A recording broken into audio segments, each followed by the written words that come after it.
Welcome back. Democratic senators are coming out in force today against offshore drilling. They say the massive oil spill in the Gulf of Mexico should be a wake-up call. Today we're calling on the president to stop his plans to expand offshore drilling, and we're calling on the president to stop all scoping and seismic testing for any possible future drilling from Delaware down to Florida or anywhere else along our shores. It's time to believe our eyes and accept the obvious risk of drilling against the payback, and that's where I want to end. What is the payback?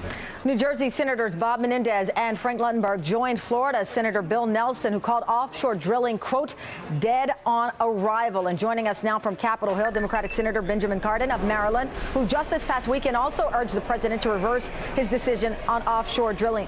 Senator, thank you so much for joining us. My pleasure. Have you had a reaction or heard a reaction from the president specifically to your letter? And what did it say for our audience who've not heard it? I have not gotten a reply, but what I've urged him to do is to take the Atlantic along Florida off the plans for offshore drilling. I think Senator Menendez gets exactly right. The risk-reward here is against opening up new areas to drilling. We already have areas that have been designated. We don't want to see the Mid-Atlantic anything like what happened in the Gulf of Mexico. The risk is just too great. Senator Carter, what about those who say there is a need, that we need this oil, but perhaps we should focus on a safer way to do it as opposed to saying no across the board? What is your reaction to that argument? Well, the reality is that the United States has less than 3% of the world's reserves in oil, and we use 25%.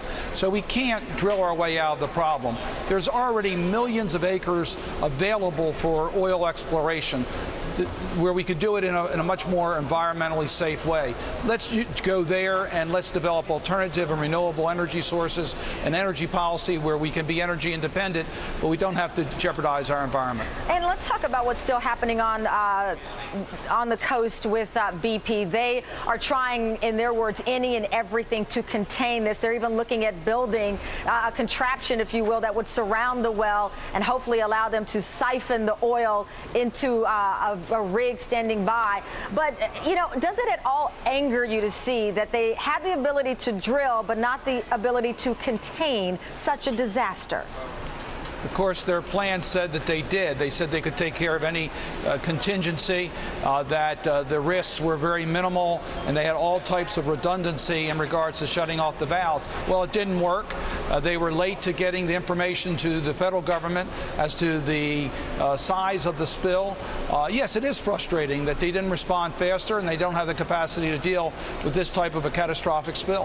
What should happen next? I mean, as we wait, and hopefully this is the situation in the Gulf Coast will get better before it gets any worse. But what should happen? I know that many have called for an investigation, that BP, as the president said, is financially responsible, not only for the cleanup, but for the loss that these fishermen and shrimpers will experience as far as their income. Well, I think the first priority is to mitigate the damage as much as we can. Let's get this oil stopped from leaking out. Let's do the cleanup. Let's make sure it's done as aggressively as possible. BP is going to be fully responsible for the cleanup costs, but I think our first priority is to minimize as much as we can the environmental damage. Then we have to find out what happened. We have to institute changes. We have to make sure there's adequate laws in place to hold these companies responsible for their damages. All that needs to be done in time. But right now, let's stop any new exploration, as the president has indicated. Let's, I hope, put in place permanent restrictions on areas that are sensitive where we don't have drilling today, such as the Mid-Atlantic. And let's make sure we have adequate laws to hold those responsible accountable. Senator Benjamin Cardin, we greatly appreciate you coming on. Thanks, Senator.